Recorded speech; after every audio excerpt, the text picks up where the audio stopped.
আইয়ুব আলাইহিস সালাম, কোরআনে আল্লাহ তাআলা তার আলোচনা বিভিন্ন জায়গায় করেছেন। এত অসুখ দিয়েছেন, এত কষ্ট, অসুখের যাতনা, কষ্টে ভয়াবহ একটা অবস্থা, দুর্বিষহ একটা পরিস্থিতির মধ্যে পড়েছেন। এত কষ্ট ছিল, এরপরেও ওই অবস্থায়ও আল্লাহর শুকরিয়া আদায় করতেন, আল্লাহর কৃতজ্ঞতা আদায় করতেন, অবনত হয়ে থাকতেন এবং বলতেন, রব্বি আন্নী মাসসানিয়াদ দুররু ওয়া আনতা আরহামুর রাহিমিন। ও আমার রব, আমার অসুখ আমাকে স্পর্শ করেছে, অসুখ আমাকে পেয়ে বসেছে, আর আপনি তো সবচেয়ে বড় দয়াশীল, সবচেয়ে বড় অনুগ্রহকারী, আমার প্রতি রহম করেন। কোনো অভিযোগ নাই, আল্লাহর কাছে অনুনয় বিনয় করে দোয়া করেছেন। এই দোয়া করার পর আল্লাহ তাআলা তার অসুখ ভালো করে দিয়েছেন। আমাদের যে সমস্ত ভাই বোনদের অসুস্থতা কাটে না, তারা আইয়ুব আলাইহিস সালামের এই দোয়াটা পড়বেন, রব্বি আন্নী মাসসানিয়াদ দুর ওয়া আনতা আরহামুর রাহিমিন। ও আমার রব, ও আমার পালনকর্তা, আমাকে অসুখে ধরেছে, আর আপনি তো সবচেয়ে বড় রহমশীল, সবচেয়ে বড় দয়ালু, সবচেয়ে বড় মায়ালু, আপনি তো অতিশয় দয়া করেন আল্লাহ, তার মানে আপনি আমার অসুস্থতা ভালো করে দেন। এই দোয়াটা আল্লাহর কাছে নিবেদন করবেন বিনয়ের সাথে, অভিযোগ না, অনুযোগ না, আল্লাহর কাছে শুকরিয়া আদায় করবেন, সবর করবেন। রব্বি আন্নী মাসসানিয়াদ দুররু ওয়া আনতা আরহামুর রাহিমিন। ভাইরা আমার, আল্লাহ তাআলা ইব্রাহিম আলাইহিস সালাম সম্পর্কে বলেছেন, শাকিরান লিআনউমি, শাকিরান লিআনউমি। কি সার্টিফিকেট আল্লাহর তরফ থেকে, সুবহানাল্লাহ। ইব্রাহিম আলাইহিস সালামের গোটা জীবনের দিকে যদি তাকান, কোরআন খোলেন শুরু থেকে শেষ পর্যন্ত, কোরআনের পাড়ায় পাড়ায়, কোরআনের সূরায় সূরায়, কোরআনের পাতায় পাতায়, কোরআনের পৃষ্ঠায় পৃষ্ঠায়, লাইনে লাইনে ইব্রাহিম আলাইহিস সালামের পরীক্ষার কথা আল্লাহ তাআলা কোরআনে কারীমে নিজেই বলেছেন। ওয়াইদ ইবতালা ইব্রাহিম রাব্বুহু বিকালিমাতিন ফাতাম্মাহুন। ইব্রাহিমকে তার রব আল্লাহ তাআলা কয়েকটা পরীক্ষা নিয়েছেন। তোমরা স্মরণ করো সেই সময়ের কথা, যে প্রত্যেকটা পরীক্ষায় তিনি উত্তীর্ণ হয়েছেন, একটা পরীক্ষায়ও ফেল। কি পরীক্ষা ভাই! মানব ইতিহাসে কারোর কাছ থেকে এত কঠিন পরীক্ষা নেওয়া হয় নাই, যত কঠিন পরীক্ষা নেওয়া হয়েছে আল্লাহ নবী ইব্রাহিম আলাইহিস সালামের কাছ থেকে। একেবারে শুরুতেই পরীক্ষা। নিজে হলেন তাওহীদবাদী, বাবা হলেন মূর্তি পূজারী। আছে না নাই এরকম, যে এলাকার মানুষ মূর্তি পূজা করে, কবর আর মাজার পূজা করে, আপনি তাওহীদের কথা বলেন, আপনি একা, তাদের দল ভারী। আছে না নাই? ইব্রাহিম আলাইহিস সালামের জীবনে এই বিপদ ভয়াবহ আকার ধারণ করেছে এবং তাকে অগ্নিকুণ্ডে নিক্ষেপ করা হয়েছে, আগুন জ্বালিয়ে সেখানে ফেলে দেওয়া হয়েছে। আল্লাহ তাআলা অলৌকিকভাবে বাঁচিয়েছেন। তাকে পাথর মেরে মেরে ফেলবে, নানাভাবে হত্যা করবে, হুমকি দেওয়া হয়েছে। শেষ পর্যন্ত নিজের জন্মভূমি, নিজের এলাকা, সেই ইরাকের সে অঞ্চল ছেড়ে তাকে চলে আসতে হয়েছে। এলাকায় থাকতেই পারেন নাই, ফিলিস্তিন বা মিশর হয়ে ফিলিস্তিন পর্যন্ত আসছেন। আল্লাহর আরেক পরীক্ষা, মাত্র ইসমাইল জন্মগ্রহণ করেছেন আলাইহিস সালাতু ওয়াস সালাম, আল্লাহর নির্দেশ হলো চলে যাও মক্কায়। খেয়াল করেন, ইব্রাহিম আলাইহিস সালামকে আল্লাহ তাআলা নির্দেশ করেছেন, এই ছোট বাচ্চা, মা সহকারে, বাচ্চার মা হাজরা এবং ইসমাইল দুজন আলাইহিস সালাতু ওয়াস সালামকে মক্কার জনমানব শূন্য পাহাড়ি এলাকায় নিয়ে রেখে আসো। ওই পাহাড়ি এলাকায় আপনি যদি 2-4 জন বন্ধু নিয়েও হাঁটেন, আপনি ভয়ে ভড়কে যাবেন, কারণ আশেপাশে কোনো মানুষজন ছিল না, শুধু পাহাড়, নীরব নিস্তব্ধ পাহাড়, সেখানে রেখে আসতে বলছেন। ভাইরা আমার, কত কঠিন পরীক্ষা!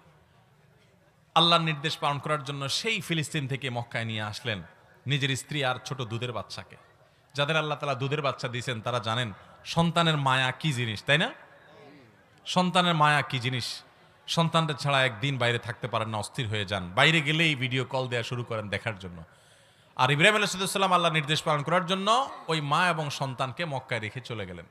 চলে যাচ্ছেন, তখন হৃদয় ছিঁড়ে যাচ্ছে মায়ায়, কিন্তু আল্লাহর নির্দেশ, আল্লাহ কঠিন নির্দেশ করেছেন যে আল্লাহর কঠিন নির্দেশ তুমি পালন করতে পারো কিনা। আল্লাহ সে পরীক্ষা নিয়েছেন তার কাছ থেকে, তিনি পরীক্ষা উত্তীর্ণ হয়েছেন, আল্লাহ নির্দেশ পালন করে চলে আসছেন। কোনো মানুষ নাই, এই বাচ্চার মার খাবারের কি ব্যবস্থা হবে। আল্লাহ তাদেরকে মেরে ফেলেন নাই, মক্কা তাদের মাধ্যমে আবাদ হয়েছে। মক্কা, আজ যে মক্কা নগরীতে আমরা যাচ্ছি, সেটির প্রতিষ্ঠা এবং আবাদ হয়েছে তাদের মাধ্যমে। যাই হোক, আরেকটা পরীক্ষা আল্লাহ নিয়েছেন। এই ইসমাইল আবার যখন একটু বড় হলেন, আলাইহিস সালাম পরে নবী হয়েছেন, তখন ইসমাইল তাকে স্বপ্নে যখন একটু কিশোর বয়সে আসছেন, বাপের সাথে কাজ করার যোগ্যতা হয়েছে, তখন আল্লাহ তাআলা ইব্রাহিম ইসলামকে নির্দেশ করলেন স্বপ্নে নিজের ছেলেকে কোরবানি করার। কঠিন নির্দেশ, সেই নির্দেশও পালন করার জন্য প্রস্তুত হয়ে চলে গেছেন, কিন্তু আল্লাহ তাআলা ছেলেকে জবে হইতে দেন নাই। আল্লাহ দরকার ছিল পরীক্ষা, আল্লাহ চেয়েছেন পরীক্ষা নিতে, পরীক্ষা হয়ে গেছে। ইব্রাহিম ইসলাম এত কঠিন পরীক্ষার মধ্যে সারাটা জীবন গেছে সংগ্রাম সংগ্রাম সংগ্রাম, কঠিন বিপদ আপদ, বিপদ আপদে। এত কিছুর পরও আল্লাহ তাআলা নিজে সার্টিফিকেট দিচ্ছেন তিনি কি ছিলেন? শাকিরান লিআনউমি, তিনি আল্লাহর সব নেয়ামতগুলোর প্রতি শুকর আদায় করতেন। সুবহানাল্লাহ। ভাইরা আমার, এইভাবে গোটা কোরআনে আপনি দেখবেন আল্লাহ রাব্বুল আলামিন আমাদেরকে শুকর আদায় করার, কৃতজ্ঞ মানুষ হওয়ার জন্য অনুপ্রেরণা দিয়েছেন, উৎসাহ দিয়েছেন, নির্দেশ দিয়েছেন। এবং কোরআনে কারিমে আল্লাহ তাআলা এও বলেছেন, লা ইন শাকারতুম লাযিদান্নাকুম, যদি তোমরা আমার শুকরিয়া আদায় করো, যা পাইছো এই পাওয়ার পর যদি শুকর আদায় করো, আল্লাহ বলেছেন নেয়ামত আমি বাড়ায় দিব। ওয়ালা ইন কাফারতুম ইন্না আযাবি লাশাদীদ, আর যদি আমার শুকরিয়া আদায় না করো, কুফরি করো, না শুকরি করো, তো মনে রাখবা আমার আযাব অত্যন্ত কঠিন, অত্যন্ত শক্ত। ভাইরা আমার, কোরআনে কারিমে বহু আয়াতে আল্লাহ রাব্বুল আলামিন এই শুকর সম্পর্কে বলেছেন। তায়াম্মুমের বিধিবিধান দিয়ে আল্লাহ তাআলা বলেছেন লাআল্লাকুম তাশকুরুন, তোমাদেরকে উযু করতে না পারলে তায়াম্মুম বিকল্প ব্যবস্থা আল্লাহ তাআলা দিয়েছেন যেন তোমরা আল্লাহর শুকরিয়া আদায় করো। এবং আল্লাহ তাআলা বাতাস মানুষ উপকার দিয়েছেন, উপকারী বাতাস, সেটা বর্ণনা কোরআনে দেওয়ার পর বলেছেন লাআল্লাকুম তাশকুরুন, যাতে তোমরা সেই নিয়ামত পেয়ে আল্লাহর শুকর আদায় করো। এবং আল্লাহ রাব্বুল আলামিন কোরআনে কারিমে আমাদেরকে এই পৃথিবীকে বসবাসযোগ্য করে দিয়েছেন, সে বিষয়ে আলোচনা করার পর বলেছেন যে এত কিছু পাওয়ার পর কালিলাম মা তাশকুরুন, তোমাদের মধ্যে খুব অল্প সংখ্যক মানুষ আল্লাহর ইবাদত করে। নবী করিম সাল্লাল্লাহু আলাইহি সাল্লাম আল্লাহর কাছে দোয়া শিক্ষা দিয়েছেন আমাদেরকে, আল্লাহুম্মা আইন্নি আলা যিকরিকা ওয়া শুকরিকা ওয়া হুসনি ইবাদাতিক। প্রত্যেক নামাজের পরে, 5 ওয়াক্ত নামাজের পরে এই দোয়া পড়া সুন্নাত, নবী সাল্লাল্লাহু আলাইহি সাল্লামের দোয়া। আল্লাহুম্মা আইন্নি আলা যিকরিকা ওয়া শুকরিক, আল্লাহ আমি যেন আপনার জিকির করতে পারি, আল্লাহ আমি যেন আপনার শুকর করতে পারি, আপনি আমাকে সাহায্য করেন। ওয়া হুসনি ইবাদাতিক, এবং আপনার ইবাদত যেন সুন্দরভাবে করতে পারি সেই তৌফিক দান করেন। এই দোয়াটা সবসময় পড়বেন, আল্লাহুম্মা আইন্নি আলা যিকরিকা ওয়া শুকরিকা ওয়া হুসনি ইবাদাতিক। আমার সাথে বলেন, আল্লাহুম্মা আইন্নি আলা যিকরিকা ওয়া শুকরিকা ওয়া হুসনি ইবাদাতিক। এর অর্থ হলো আল্লাহ, ও আল্লাহ আপনি আমাকে আপনার যেন জিকির করতে পারি, আপনার যেন শুকর করতে পারি, আপনার জন্য ভালোভাবে ইবাদত করতে পারি, সুন্দরভাবে যেন ইবাদত করতে পারি, আল্লাহ সে তৌফিক দান করেন। তাহলে এই শুকরিয়া আদায় করার তৌফিক আল্লাহর কাছ থেকে নবী সাল্লাল্লাহু আলাইহি সাল্লাম চেয়ে নিতেন। আল্লাহ আমাদের সবাইকে শুকরগুজার মানুষ হওয়ার তৌফিক দান করেন। ঈমানদার সুখে তো শুকর আদায় করবেই, দুঃখেও শুকর আদায়। আমাদের চরিত্র হলো সুখ যখন আল্লাহ তাআলা দেন তখন আমরা আল্লাহর শুকর আদায় না করে নিজের ক্রেডিট জাহির করি, নিজের কৃতিত্ব জাহির করি। আছে না নাই? একটা লোক অনেক কষ্ট করে কিছু টাকা পয়সা কামাই করছে, কিছু ঘরবাড়ি হইছে, কিছু জমি জমা হইছে, ব্যবসা বাণিজ্য হইছে, বিদেশ গেছেন, অনেকদিন বিদেশ করার পর অনেক কিছু করতে পারছেন।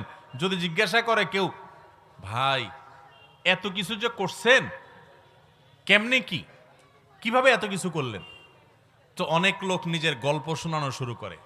ভাই জানেন না, মাথার গাম পায়ে ফেলে আজ এ পর্যন্ত আসছি, এমনি এমনি আসি নাই ভাই।